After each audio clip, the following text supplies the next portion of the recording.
Just beyond this hotel door is the voice of fear, the man behind the traps, as I sit down with the legendary Tobin Bell. You're here in Manchester at the home of Old Trafford Cricket Ground, and you have Old Trafford Football Club just down the road. Are you a sports fan yourself, sir? I am indeed. What sports do you follow? I have an increasing affection for what we call soccer in the States.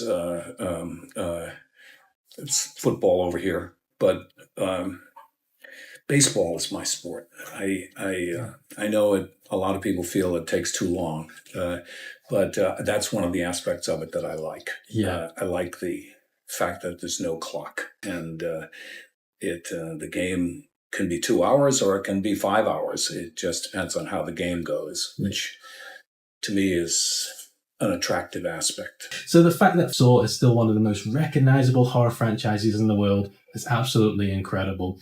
Did you ever feel the movie would get to this point from such humble beginnings?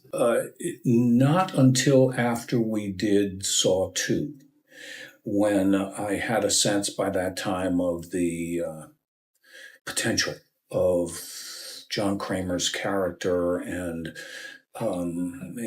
whether you agree with what he does or not, he has very powerful point of view. And once we had played that out and had an opportunity to talk about some of his ideas in Saw 2, in those scenes with Donnie Wahlberg across the table, and he talked about things like he asks the detective, if you knew the exact moment of your own death, detective, how would that change how you live your life? I mean, that's powerful stuff, isn't it? It's powerful stuff, yeah. So once we had done some of that, and I saw how fans related to that, I was very convinced that there was no limit to the growth of that.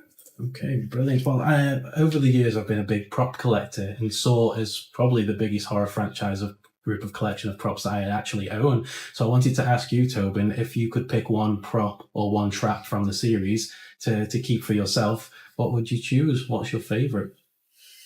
I have a small jade Chinese warrior. From the festival? I held it in my hand in Saw 3. Yeah. And he's one of those warriors. I'm not quite sure where it was done, but they unearthed an entire battalion of life-size warriors in China, under the ground, in formation. And it's one of those warriors.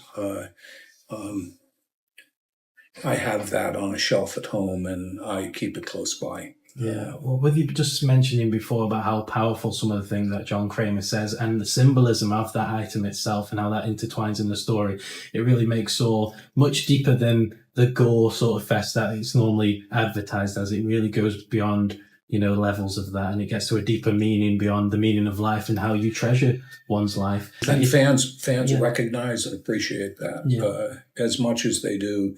Obviously, it's a horror film, so you want to be scared. Yeah.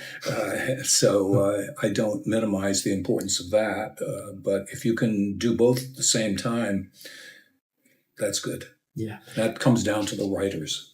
By the way. Tobin, I just wanted to thank you for spending the time with me today. But before I leave you, sir, is there a message that you would like to give to the fans? Cherish your life, every moment.